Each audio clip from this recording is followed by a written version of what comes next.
Our elderly neighbor asked for help with her Wi-Fi. My husband spent an hour setting it up. Days later, I found dozens of charges on our credit card, streaming services, online orders, foreign donations. When we called the bank, they said the devices were linked to our IP. I confronted her, she said. He gave me the password. That means I get what comes with it.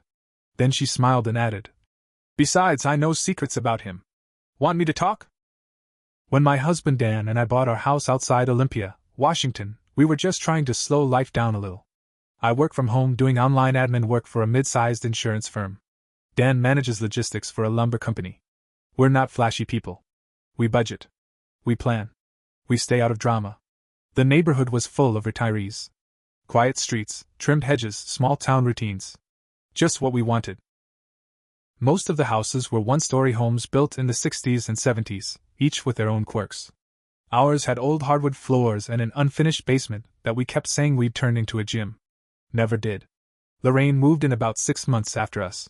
She lived 2 houses down in a light green house with white shutters. She said her husband had passed a few years ago, and she'd gotten tired of big city living. I found her a little nosy at first, always watching, always waving, but harmless. She brought cookies over once and asked if we wanted to help with her raised garden bed. Just pulling weeds, she said, smiling like a sweet grandma in a TV commercial. The truth is, I never liked her much. Something always felt off. That day she knocked, I was home in my robe, drinking coffee and reading emails.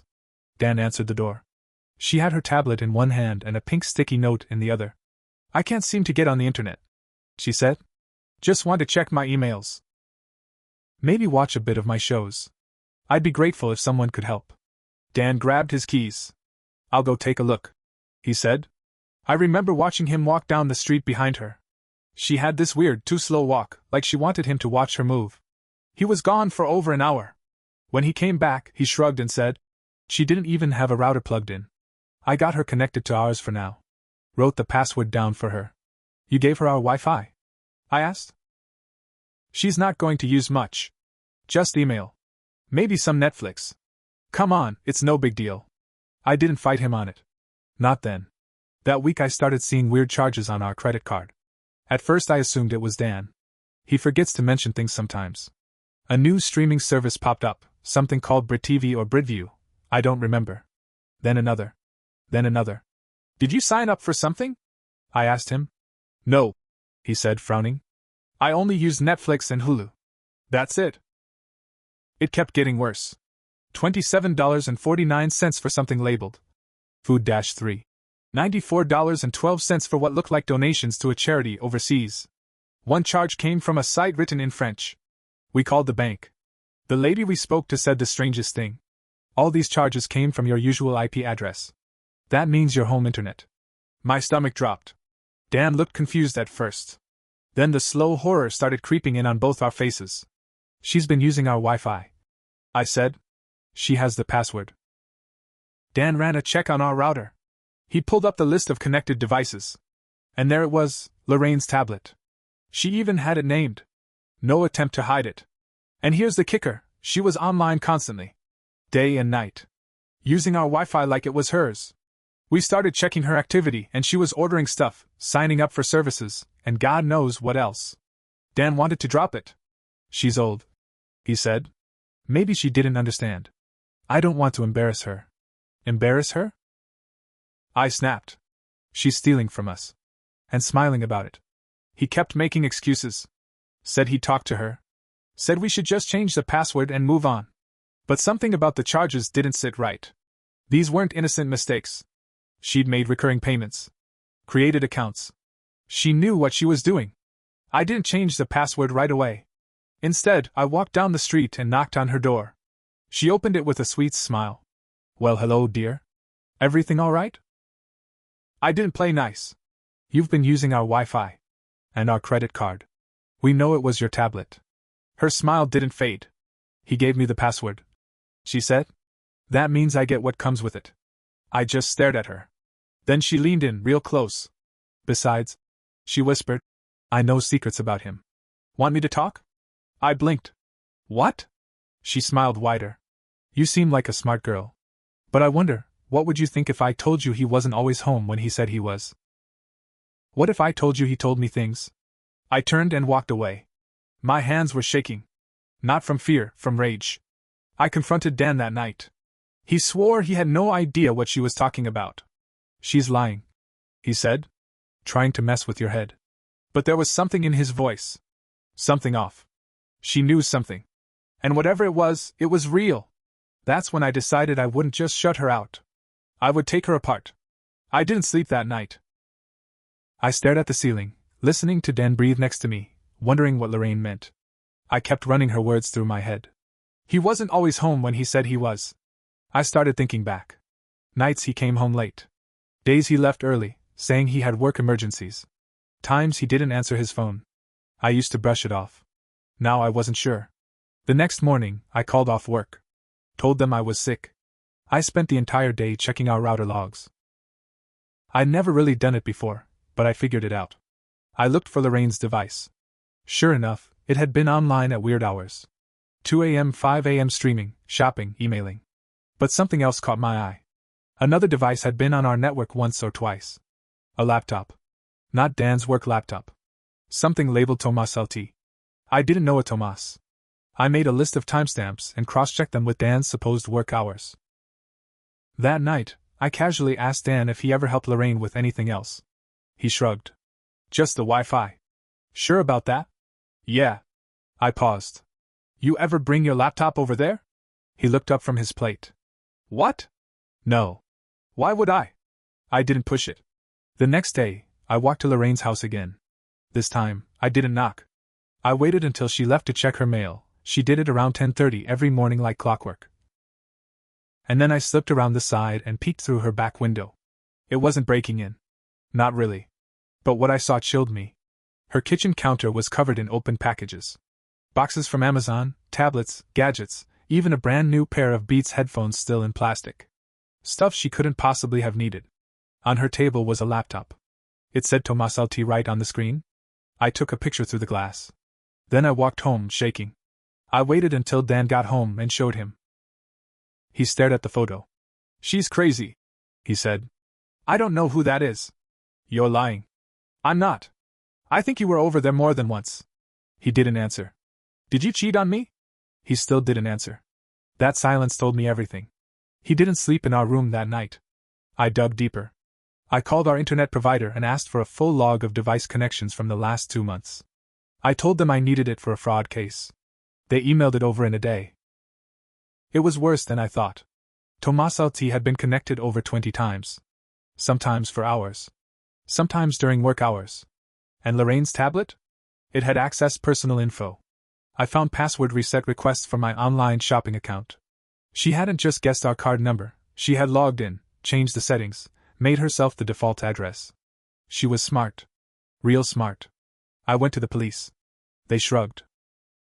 Said without proof of physical theft or direct access to the card, it'd be hard to press charges. Even though I had the logs and the purchases, it wasn't enough. She could say your husband gave her permission, the officer said. It gets muddy. I left furious. So I made a new plan. I created a new fake email. I posed as a lonely old man. I joined a local community board Lorraine used, found her profile by the name Sweet Sunshine 55. I sent her a message. She responded in a day. Over the next week, I flirted. I played dumb. She told me how she missed connection, how younger men didn't know how to treat her. She hinted at past flings. Said she wasn't as old as she looked. Then she wrote something that made my blood run cold. I had a friend's husband visit once. He was so kind. Said his wife was cold. Lonely people find each other. You'd be surprised how much they're willing to share. I kept going. I pushed. Got her to mention names. She mentioned Dan. By name. I printed every message. Then I set a trap. I waited until a Friday night to spring it. Dan came home around 6:30, looking like he hadn't slept in days. He barely spoke to me anymore. We were sharing a house, not a marriage. I had stopped asking him questions. Stopped hoping for answers. But I had one last play. Lorraine messaged me, I said casually as I stirred the pasta. He froze. What? She said you left something at her house. His face went white. I didn't say anything else.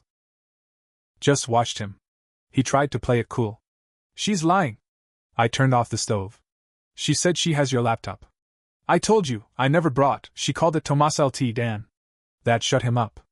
I grabbed a folder off the table and handed it to him. Inside were printouts of all her messages from Sweet Sunshine 55, all the timestamps, all the photos I took. The receipts. The logs. Everything. You think I'm stupid? I said. You think I don't know what you were doing over there? He sat down hard on the chair. Didn't say a word. Didn't even try to defend himself. Finally, he whispered, I didn't mean for it to happen. You didn't mean to screw her? Or you didn't mean for me to find out? He had no answer. I didn't even cry. I was past that. What I felt now was colder. Harder. She had used him to get to us. And he let her. I left the house that night and drove an hour north to my sister's place in Tacoma. Stayed there the weekend. Let things cool. Thought about what I wanted. It wasn't just a divorce. It wasn't just taking him down. It was her. Lorraine. The one who played sweet while stealing from us. The one who smiled while threatening to expose my husband. The one who used our kindness as a weapon. She thought she'd gotten away with it. But I was just getting started. I contacted the fraud department at every service she had signed up for. I sent them logs, screenshots, the whole paper trail. Some of them started investigations. A few refunded the charges right away. But I didn't stop there. I reported her to every agency I could think of, the FTC, the FBI's cybercrime division, even local news tip lines. I wrote anonymous posts on Nextdoor about an elderly scammer in the neighborhood who preyed on couples. Then I contacted her HOA. Sent an anonymous packet with all the evidence, her devices tied to stolen information, screenshots of her messages admitting to sleeping with someone's husband. They had strict morality and conduct rules in her community. She could lose her place. But I didn't stop there. The real blow came 2 weeks later, when I went full nuclear. I created a burner phone number and texted Lorraine directly. You like using other people's accounts? I wrote. I hope you like people using yours too. She replied. Who is this? I didn't answer. Instead, I posted every account she had used, streaming services, shopping, food delivery, to a Reddit group for password sharing. I dropped login info with a note, free for anyone, courtesy of Lorraine. And the cherry on top? I reset all her accounts to autoplay kids shows, Spanish-language soaps, and weird documentaries about bugs. I switched her Amazon cart to adult diapers and men's deodorant. I flagged her donations as fraudulent. I got her banned from 3 different services. Then I sat back and watched. It took about a week for her to realize what was happening. I knew because Dan came home one night and said, She's been calling me nonstop. Screaming. Says someone's hacked her life. I smiled. You should have thought of that before she hacked ours. The fallout started fast. 3 days after I nuked Lorraine's accounts, a black SUV showed up at her house. 2 men in button-down shirts got out. I watched from my kitchen window. They were from her bank, confirmed it later through a friend who worked downtown. Fraud investigators. She tried to act innocent. I could see her on the porch, hand on her hip, still wearing that stupid floppy hat. But her hands were shaking. The next day, a sheriff's cruiser showed up. She didn't get arrested. Not yet. But they served her papers. She slammed the door hard enough to make her wind chimes fall. I'll admit it felt good. Too good. But here's where I admit my part in all this. I didn't stop. I wanted her to hurt. Not just face consequences. I wanted her ruined. That obsession started to change me. Dan moved out. Said he couldn't take the silence anymore. Said I looked at him like a ghost. He was right. I did. Because to me, he was dead. He'd sold me out to a manipulative snake for God knows what, attention, flattery, whatever it was. And he never truly apologized. He was too ashamed. He left his ring on the nightstand. Then came the final blow. One of the news tip lines I'd messaged actually picked up the story. A local station ran a piece. Senior citizen accused of cyber theft in quiet Olympia neighborhood. They didn't use her full name, but everyone who knew her figured it out fast. I sat on the couch, watching her blurry face on the screen, crying into a napkin while saying, It's all lies, I'm just an old woman trying to get by. But then they showed the documents. The logs. The IP trace. The screenshots. Her HOA voted to evict her. And the best part? Her house was under review for housing fraud. Turns out, she wasn't even supposed to be living alone. Her benefits required live-in care. So she'd lied on her paperwork too. I heard she moved in with a distant cousin in Spokane. Word was, the cousin kicked her out after 3 weeks. Dan tried calling me a few times after the dust settled. I never answered. I didn't want to hear his voice. I didn't care about his guilt anymore. His choices got us into this. Mine got us out. But revenge doesn't leave you clean. I learned that. I became paranoid. I started checking all my accounts daily. I changed passwords every week. I didn't trust anyone for a long time, not neighbors, not coworkers, not even family. I lost pieces of myself chasing justice. I got what I wanted. Lorraine lost her house, her fake life, her smug smile. But I also lost my husband. And part of me will always wonder what would have happened if I'd just said no that first day.